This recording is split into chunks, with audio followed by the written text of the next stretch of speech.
Merci de la provocation. Alors, donc, déjà, pour dire li mu wax dernièrement, je le respecte. Parce que quoi qu'on puisse dire, xam ngeen ni ma liggéeyee ak moom. Liggéeyee naa ak moom avec dignité, avec loyauté. Mais mu doon ki nga xam ni j'ai beaucoup de respect pour lui. Parce que noonu laay nekkee ak nit. Du parce que nekk nañu pendant 16 ans nga def ma jox ma poste yu bare ma génn rek ba toog ci mbedd yi ñu ñuy taaj ñuy xasante kooku c'est pas Déthié Fall ku ko doon xaar ci man fii ba l'an 2050 doo ko am ci man parce que ànd bi yàgg na yàgg bi nga xam ni day dugal yeneen ànd day dugal yeneen xame boo demee ba xam soxnaam xam ay xaritam ku mel ne Sidi Kounta xam ay secrétaire am ku mel ne Dior ngeen partager tout même bu fekkee tey am na une différence ce qui est sûr buñ la gisee ngay toog di wax yenn yi dina leen metti te jàpp naa ni Sénégal bindoowul noonu ànd tey waxante lu rafet génn wax lu ñaaw xam nga ni yow ci sa bopp ni fii may wax ak yow nii mu ni woon président Macky Sall damaa bëgg dégg nekk ministre suba mu def ma ko xam nga ni le président Idrissa Seck mu ni woon que damaa bëgg nekk ministre suba mu def ma ko yàlla daf ma may wërsëg wax ngeen ko léegi ci passage bi ma naan la j'ai fait 23 ans d'exercice professionnel sama première liggéey bi ma koy am maa ngi woon en année terminale à l'école polytechnique de Thiès maa ngi am nekk 5e année au mois de mars mu dese ma 4 mois pour may soogaa di génn am sama diplôme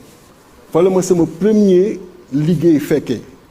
on était 3 yi nga xam ni ñoo demandoo ci benn société de réparation navale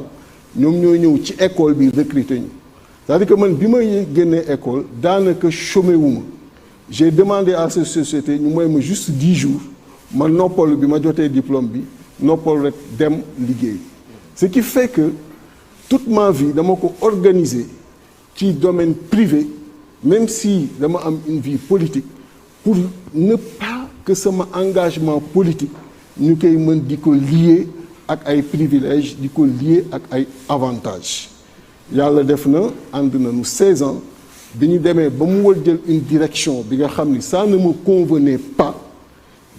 à ma manière et de la façon la plus courtoise ma jël man direction bi nga xam ni moom laa gis ni moo conforme ak li tax ma engagé wu politique et sànq wax nga lu am solo ni depuis que mu génn ci le président Idrissa Seck ba tey gis ñu ko plateau et je confirme depuis ma génn ci moom ba tey yi ma def yëpp ay interview la sur l'actualité politique mais j'ai évité fraîchement bi ma génnee def plateau c'était mon option et li tax option boobu ma def ko justement mooy li ma wax léegi bañ toog ci plateau ñu may taaj may xasante wala di jokkalante du xasante Sara boobu mooy mais parce que Idrissa Seck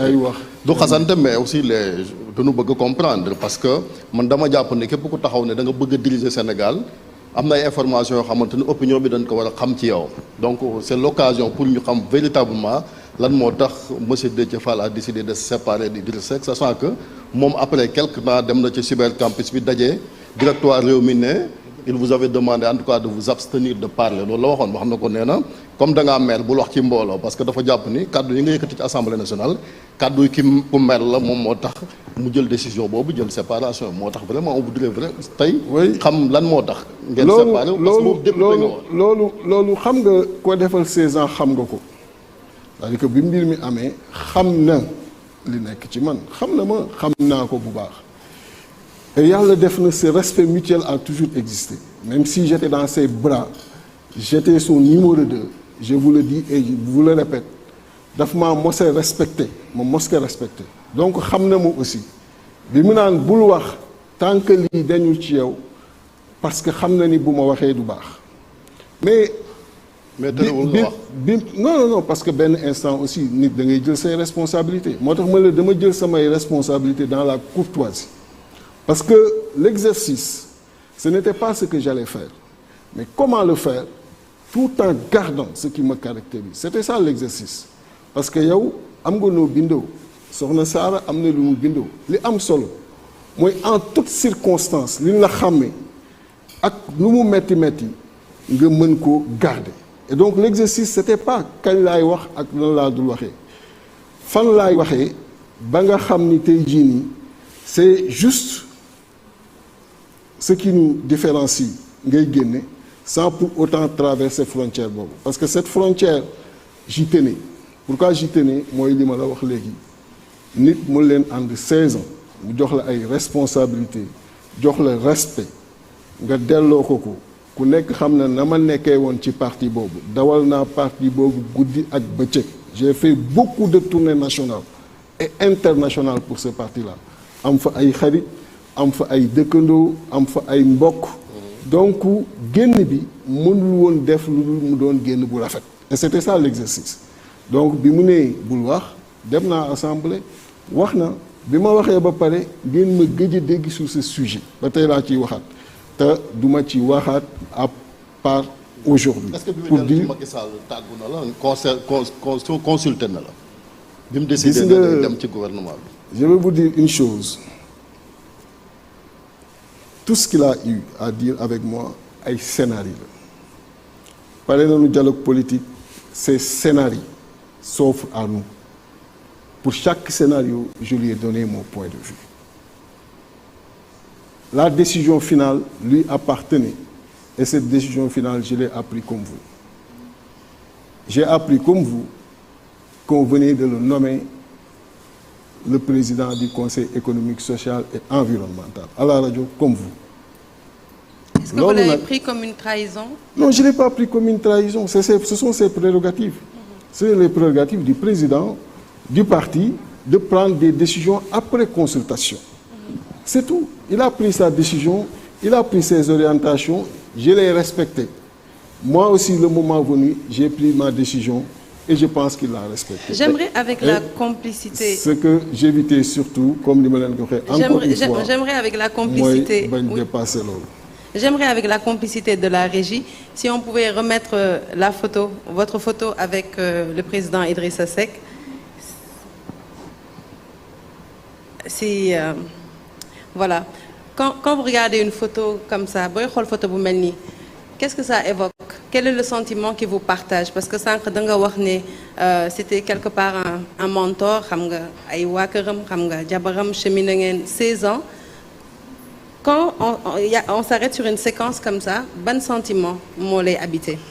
Non, sentiment... De nostalgie, d'embarras? Non, pas de nostalgie ni d'embarras. Mon affection pour lui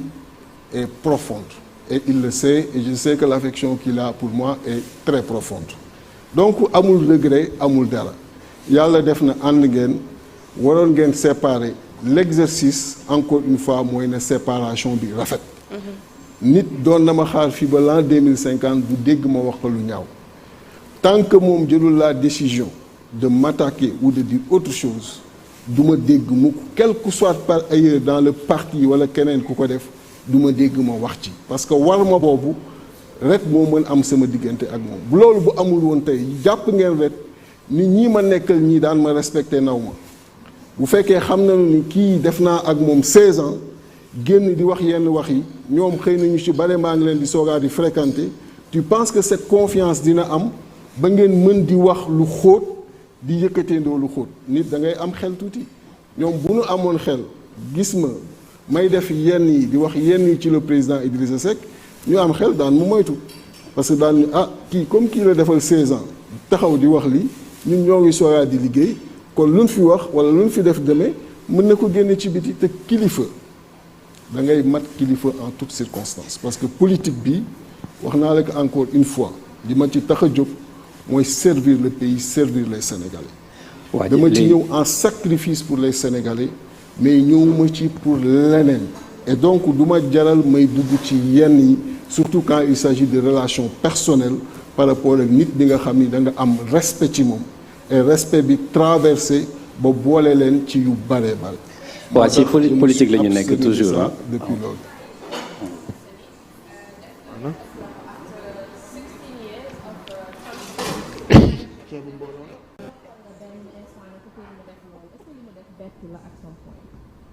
Vraiment, j'aimerais bien que ñu bañ a sole ci loolu parce que dans tous les cas li ma ci wax ni mënuma ko ci weesu de un. De deux aussi, on parle d'une chose qui s'est passée il y a 2 ans derrière. Mais justement, pour faire une projection en perspective. xam ngeen lu bare xew na fi. En perspective. Et certainement Sénégalais yi bëgg nañu génn. Ça s'est passé il y a 2 ans. Ça s'est passé il y a 2 ans, mais Sénégalais yi dañu bëgg comprendre en fait le pourquoi. Même bu fekkee il y a 2 ans, c'est vrai que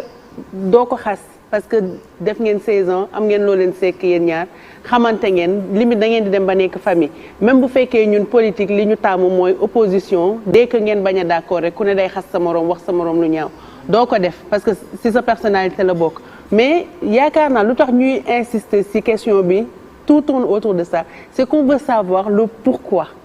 juste le pourquoi après ñu jaar ci leneen. Non, le pourquoi il est simple je l'ai dit parce que jàpp naa ni déjà. Man jafe woon na ma trop pendant 8 ans yi fi Macky Sall nekk ma taxaw di ko wax leen ba Sénégalais yëpp xam ma ni maa ngi koy wax loolu ma toog Assemblée nationale pendant 3 ans de 2017 à 2020 bi affaire bi di am nga xam ni dafa nekk fonction bi nga xam ni en termes de critique mooy fonction bi gën exposé wu Sénégal yëpp di ma dégg may wax leen jafe woon na ma après may ñëw taxaw ci kanamu Sénégalais yi di leen wax leneen c'était impossible léegi li jafe woon ci man rek mooy comment faire pour ne pas que l'expression d'une position mën a glisser wu vers des attaques personnelles et c'était ça l'exercice parce que je le dis encore une fois wax fa dëgg yàlla mënuma def nit ak 16 ans ci ki nga xam ni may yare may taxaw di ko wax yenn yu ñaaw maintenant nag bi ma jàppee ni sama trajectoire fii la j'ai pris mes responsabilités parce que samay responsabilité moom quel que soit fu ma mën a ne ak nu mu mën a demee waxtu bi bu jotee dans la dignité la plus absolue je prends mes responsabilités mais aussi dans la responsabilité yi nga jël si responsabilité yi nga jël noonu bokk na si nga créer sa parti mais on est en politique et de plus en plus les gens parlent de retrouvailles xam nañ ne tey Idrissa Seck mën nañ jàpp ne mën nañ ko fekk si opposition bi yow yaa ngi déjà si opposition bi est-ce que après 16 ans de compagnonnage mën nañ xalaat mu am benn retrouvaille buy am entre yow sa parti ak bi nga xam ak Idrissa Seck bi nga xamante ne parti am si biir opposition bi et ceci en prélude élection yi ñu jëm. xam nga on peut rien exclure pour ku xam un peu Sénégal lu mu bindoo vous nous avez vu dernièrement fële suñu meeting Kër Massar ñu accueillir foule bi yëpp ovationné madame Aminata Touré nga xam ni bi mu ñëwee ci opposition bi matul 2 weer. wala ca lay yem pendant que Macky Sall tàmbali ba tey mi ngi ak le président Macky Sall donc bi ñu taxawee ci meetingu Parcelles bi gis ngeen ñëw na Sénégalais yëpp accueillir ko tey jii ñoo ngi taxawal une grande plateforme bi nga xam ni ñun ñoo ngi ko bokk ak moom donc en politique nit ki dem na fee ñëw na fii li am solo mooy après yow li la tax a jóg ak ku nekk nag garder sa identité parce que li nga mën a maîtriser mooy yow sa identité parce que nekkuñu pour yar nit ki nekkuñu pour wax lii c'est pas le sujet c'est celui qui dirige le pays comment il le tient est-ce que ni mu koy tenir c'est conforme ak attente sénégalais yi est-ce que ni mu koy tenir c'est conforme ak attente suñu dignité personnelle kooku mooy le comptable kooku mooy ki nga xam ni curseur ci moom la dem kooku moo mérité suñu attention moom moo mérité suñu critique moom moo mérité recevoir également les orientations ak vision bi nga xam ni moom la ñu am et loolu moo tax ñuy def focus sur le président Macky Sall.